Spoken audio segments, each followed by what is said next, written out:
Salam, salam sejahtera Bapak Ibu, saudara-saudara yang dikasihi oleh Tuhan Yesus Kristus. Kita tinggal di tempat yang berbeda dan kita dibentuk oleh tradisi-tradisi yang juga pasti ada perbedaan satu dengan yang lainnya.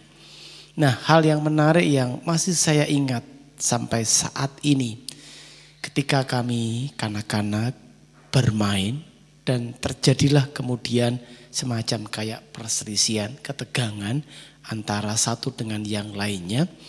Biasanya kami disarankan untuk segera wawuh atau bermaaf-maafan. Atau kalau mungkin di tempat-tempat yang lain punya istilah kata sendiri, saling bersalaman untuk memaafkan. Ketika saya mencoba menghayati kenapa tradisi ini terus-menerus dihidupkan. Tradisi ini sebenarnya adalah tradisi bagaimana untuk terus merawat relasi. Tidak ada relasi yang akan terus tersambung ketika tidak ada pengampunan.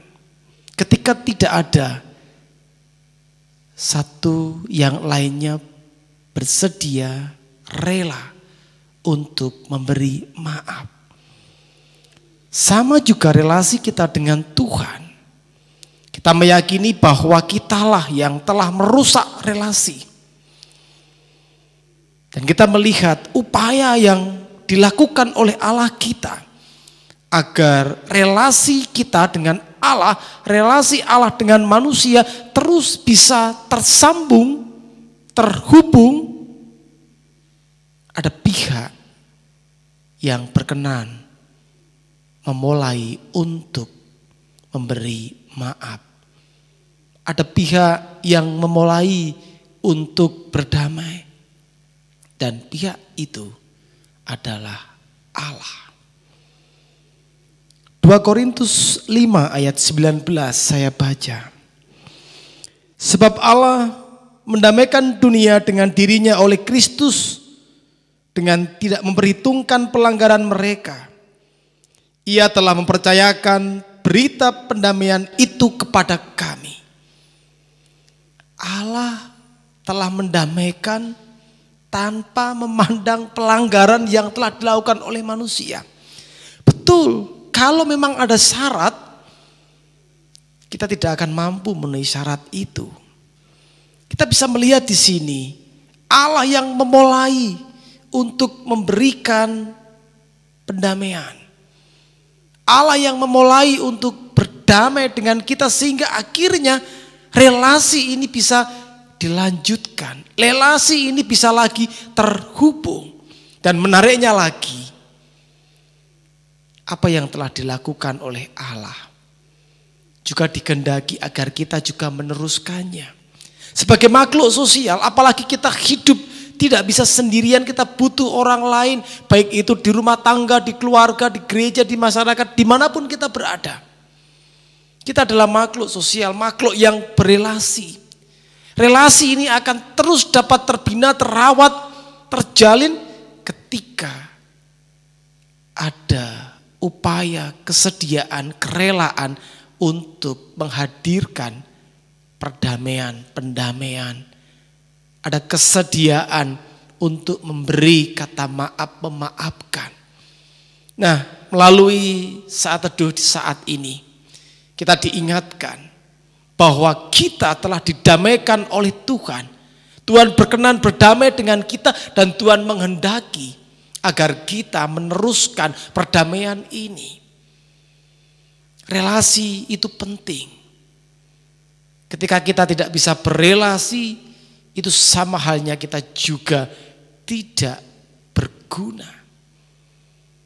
Dan relasi itu akan terus terpelihara ketika ada kesediaan memberi maaf.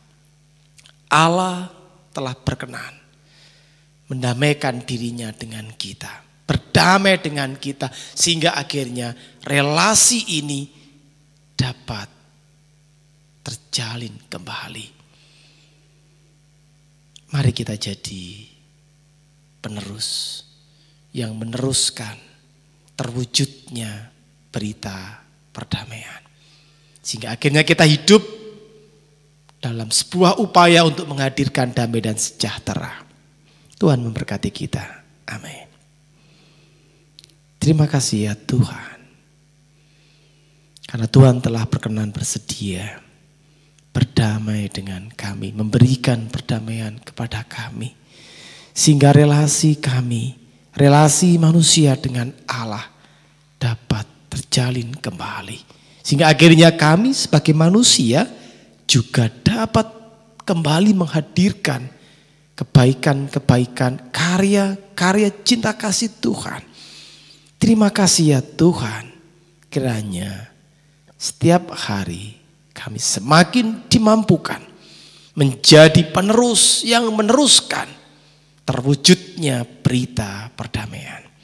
Di dalam Tuhan Yesus kami berdoa. Amin.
Arti kehadiranmu selalu